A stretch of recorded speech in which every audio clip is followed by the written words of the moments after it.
তাকায় না, স্ত্রীর কথার দিকে তাকায় না, এই গাল দিয়া মিষ্টি পানি দেয়, দেখবেন এই সাইড দিয়া পানিগুলা বের হয়ে যায়, এক ডগ পানিও খাইতে পারে না, দৃষ্টিটা থাকে মাথার দিকে।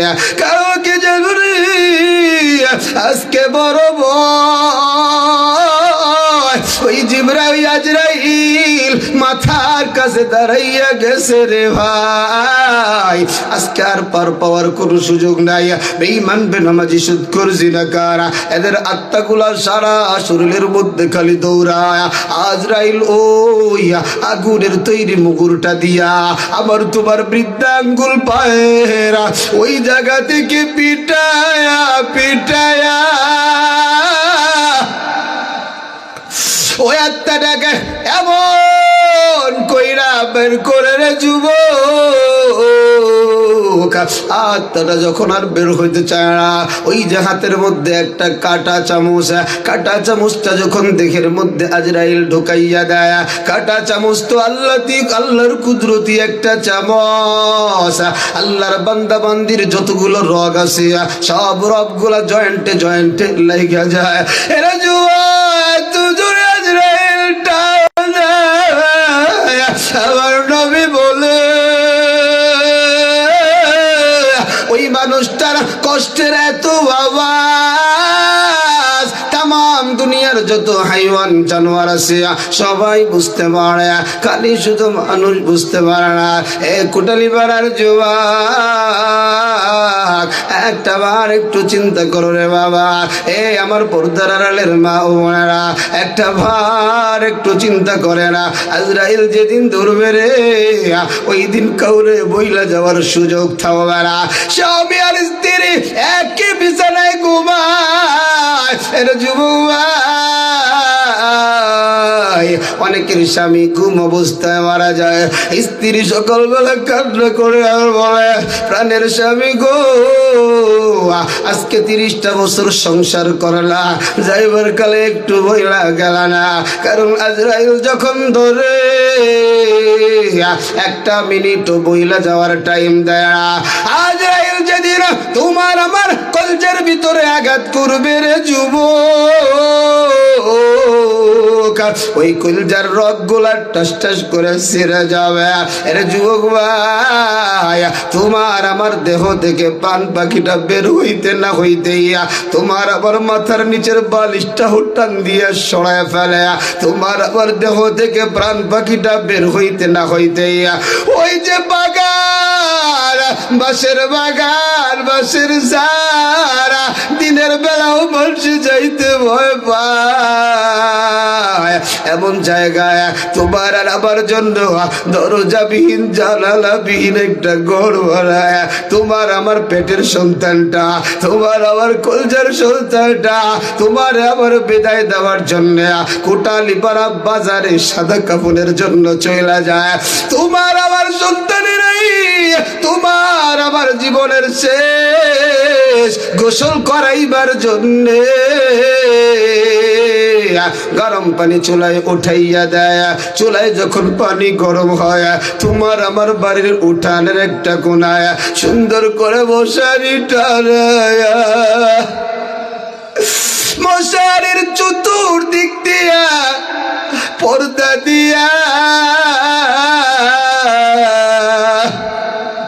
তোমার আমার লাশটা দরাদরি কইরা ওই মশারির ভিতরে ঢুকাইয়া তোমার আমার কানের নাকের ছিদ্রগুলা তুলা দিয়া সাবান দিয়া এত সুন্দর করে গোসল করা, এত পাওয়ার তুমি দেখাইছো রে যুবক, আজকে তুমি নিজে একটু পিঠটাও বাঁকা করতে পারো না, তোমার হাতটা টান দিয়া তোমার বাঁকা করা সাবান দিয়া ধোয়া ধোয়া। আরে যুবক পুরুষ হইলে 3 টুকরা সাদা কাপড়, মহিলা হইলে 5 টুকরা সাদা কাপড় দিয়া, পাথায় মাজায় পায়ে বান্ধন দিয়া ওই মসজিদের মরা খাটিয়ার উপরে টান টান করে শোয়া রাখে, দরাদরি কইরা খাটিয়াটা নিয়া তোমার আমার বাড়ির সামনে নিয়া লোকেরা ডাক দিয়া বলবে, কে আছো গো? এই লাশের সন্তানরা শেষ দেখা লিয়াকত হুসাইন রে, জীবনের তোরে একবার শেষ দেখাটা দেখে রে কোনদিন আরে দেখতে পারবে না। এ যুবক, স্ত্রীও কাঁদে, সন্তানেরা কাঁদে, ভাই বোনেরাও কাঁদে, এলাকার সব মানুষগুলা কাঁদে। ইমাম সাহেব ডাইকা বলে, জানাজার সময় হয়ে গেছে, লাশটারে দরাদরি কইরা ময়দানে হাজির কইরা তোমার আমার সন্তানরা ডাইকা বলে, ও কুটালি পাড়ার এলাকার মানুষ, আমার বাবা আপনাদের সাথেই চলছে, আজকে আমার বাবা দুনিয়ার জমিনে নাই। আমার বাবা যদি কোনো অন্যায় করে থাকে, সন্তান হিসাবে ক্ষমা চাই, মাফ করে দিও। এরা যুবক, জানাজা পড়ানো শেষ, তোমার আমার লাশের খাটিয়াটা নিয়া ওই কবরের পশ্চিম পাশে যখন রাখে, কবরের মধ্যে 2টা ব্যক্তি নেমে যায়, লাশটারে ধইরা কবরের মধ্যে শোয়া, মাজার বান্ধন, মাথার বান্ধন, পায়ের বান্ধন খুলিয়া আস্তে আস্তে করে বাঁশের চাটাই দিয়া এক সময় 2টা মানুষ এত জোরে লাফ দিয়া ওঠে রে, আমার নবী বলে ওই সময় ওই মৃত্যু ব্যক্তির তু আওয়াজ, ও সাহাবীরা রে, যদি ওই আওয়াজটা তোরা শুনতি রে, মা বাবারে আর কোনদিন কবরের মধ্যে মাটি দিতি না, এত ভয়ঙ্কর একটা আওয়াজ। এরে আমার যুবক ভাই, হে কলিজার টুকরা বুড়া বাবা, হে আমার পর্দার ভাগো, আল্লাহর ভয়, কবরের ভয়, জাহান্নামের ভয়, দিলটা কি একটু কাঁদে না? বেঈমান বেনামাজি সুদখোর জিনাকাররে যখন কবরে রাইখা সবাই ঘরে চলে যাবে, ওই কবরে 2জন ফেরেশতা হাজির হয়ে যাবে, আইসা আল্লাহর বান্দারে উঠাবে, আল্লাহর বান্দিরে উঠাবে, এক একটা কইরা 3টা প্রশ্ন করবে। 1 নাম্বার প্রশ্ন, তোমার রবের পরিচয় দাও।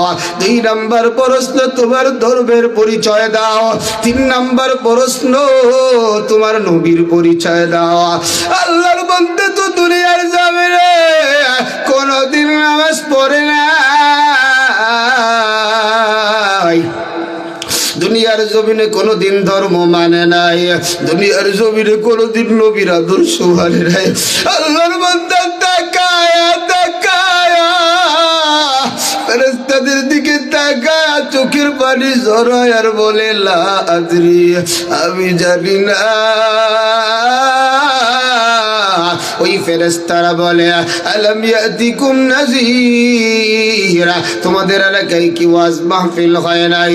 বান্দা বান্দিরা বলে, হয়েছিল কিন্তু বিশ্বাস করি নাই।